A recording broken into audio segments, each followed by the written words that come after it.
que é a tal da guerra na Ucrânia, né? Total. Ele falou alguma coisa sobre? Então, essa guerra na Ucrânia, ela tem uma consequência no espaço gigantesca, cara. No espaço? Para exploração espacial. Por quê? Gigantesca. É a primeira vez que nós estamos tendo uma guerra onde um dos protagonistas, assim, é uma grande nação envolvida com o espaço, que é a Rússia. E que tem projeto com o mundo inteiro. Então a Rússia tem projeto com os Estados Unidos. Nossa. Projeto com a Europa. Com a China, provavelmente? Com a China, com o Japão e tudo. E lá na Rússia você tem um negócio que chama Roscosmos, que é a NASA russa. Como chama? Roscosmos. Roscosmos. Roscosmos é a NASA da Rússia. E o chefe da Roscosmos chama Dmitry Rogozin. Esse cara, ele não é um técnico do setor espacial, longe disso. Ele é político, ele foi já do Putin ali, foi tipo vice alguma coisa. Esse cara é meio KGB, meio tal. Virou chefe da Roscosmos. Cara, e ele comprou, o pessoal que não acompanha esse meio espacial, né? Não deve estar sabendo, mas ele comprou mais esse lance da guerra do que o próprio Putin, cara. Ele vestiu a camisa mesmo? Vestiu a camisa, tanto que assim, logo que começou a guerra, ele já foi no Twitter, ele trocou o perfil dele, as fotinhos, colocou ele vestido de militar com umas ogivas nuclear atrás. Nossa, o cara não tá começou brincando, assim, né? Já começou assim o Rogozin. E aí ele começou primeiro metendo pau lá nos Estados Unidos, lógico, né? Quando começaram a fazer as sanções contra a Rússia, sei, ele meio que tomou a linha de frente ali e começou a falar assim, ó, tomem cuidado, cara, porque a gente tá lá na estação espacial, e se eu tirar minhas partes, tirar as partes da Rússia ali, e se a estação espacial cair nos Estados Unidos, vocês vão gostar? E se ela cair em outro país e vocês forem responsáveis, vocês vão gostar? Então ele participou de um podcast na Rússia lá, famoso lá, eu não sei falar o nome não, desculpe que é em russo, tá, pessoal? Alguma coisa... Pode Preversky. É isso aí. Cara, mas ele ficou umas 3, 4 horas lá, falando, ameaçando, cara, e detonando. E nessa brincadeira toda, o que aconteceu? Primeira coisa, a Alemanha, ela tinha um satélite junto com a Rússia que explorava buracos negros. A Alemanha foi lá e desligou a parte dela do satélite. O quê? A Rússia, ela vende motores, um determinado tipo de motor de foguete que é usado pelos foguetes americanos, é vendido pela Rússia. O Rogozin foi lá e falou, não vendemos mais. Não damos mais suporte para o que já está lá. Entendi. E não vamos vender mais nenhum.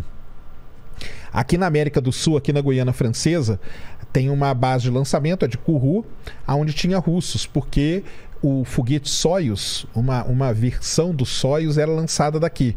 O Rogozin mandou todos os russos voltarem e ir embora para a Rússia, deixou aqui. A empresa OneWeb, não sei se conhece a OneWeb, é uma concorrente da Starlink para fazer essa internet global e tudo, lançando satélites, milhares de satélites. O contrato deles já estava pago para lançar com o foguete Soyuz da Rússia. O foguete foi para a plataforma, ficou de pé, aí o Rogozin falou assim, eu só lanço se... Nessa empresa, OneWeb, o Reino Unido é um dos acionistas da empresa. Ele falou, eu só lanço se o Reino Unido sair do quadro de acionistas. Cara... Aí o Reino Unido não saiu, ele mandou descer o foguete, falou, não lanço mais satélite para você, mesmo a OneWeb já tendo pago os lançamentos. Treta. Olha a quantidade de treta, vai listando aí.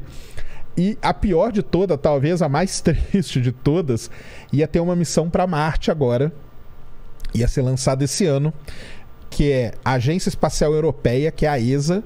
A ESA ela é composta por 22 países membros ali. E a Roscosmos.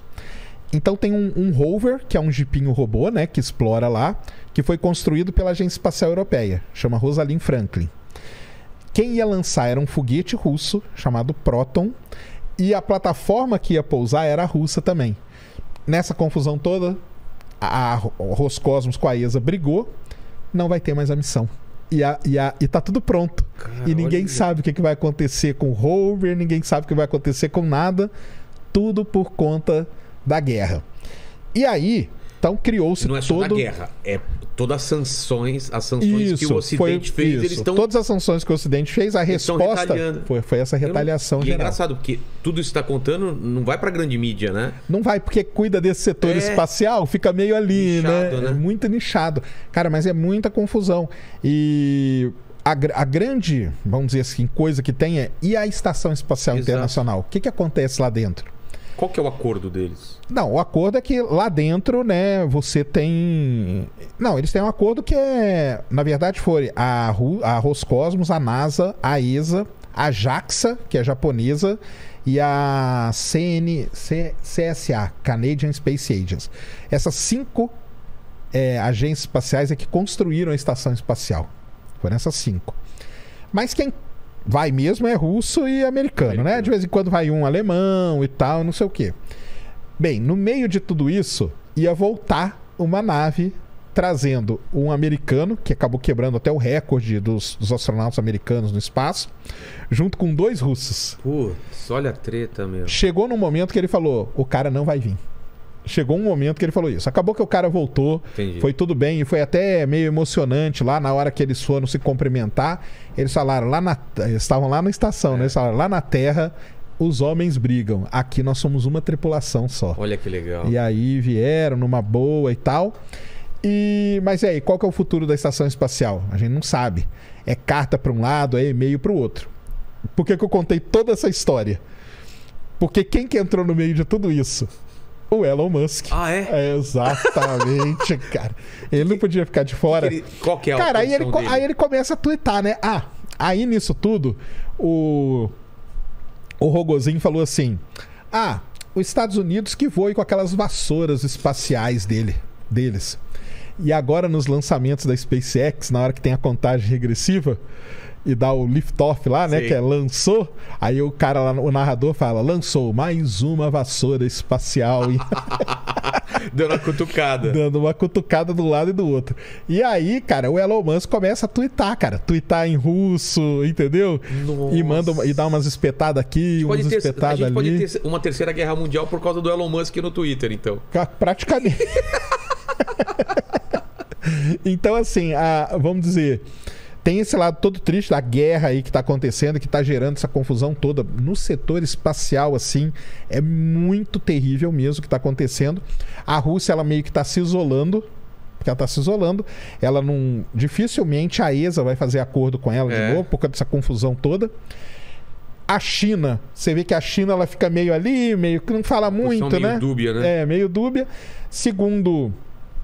As últimas notícias aí é que vai fortalecer a relação China e Rússia, pelo menos na parte espacial.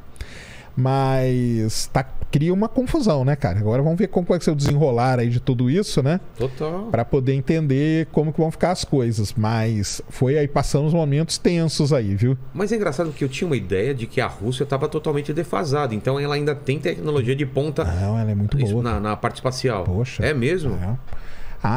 Não, a Rússia é a segunda melhor, né, cara? Assim, no setor espacial não tem, cara. Os foguetes Soyuz voam há muito tempo. A Rússia ficou 11 anos, que é só ela que levava astronauta para o espaço, cara. E por que isso? Até porque os Estados Unidos, em 2011, aposentou os ônibus espaciais. Sem ter um backup de outra tecnologia? Sem ter um backup, mas querendo investir em empresas. E aí que entra a SpaceX na história e a Boeing também para desenvolver as coisas e tal. Só que foram 11 anos até a SpaceX lançar o ano passado, né, o foguete com os astronautas de novo. Nesse período, os Estados Unidos lançavam astronauta para o espaço pagando assentos na nave Soyuz da Rússia. Olha só. $80 milhões por assento.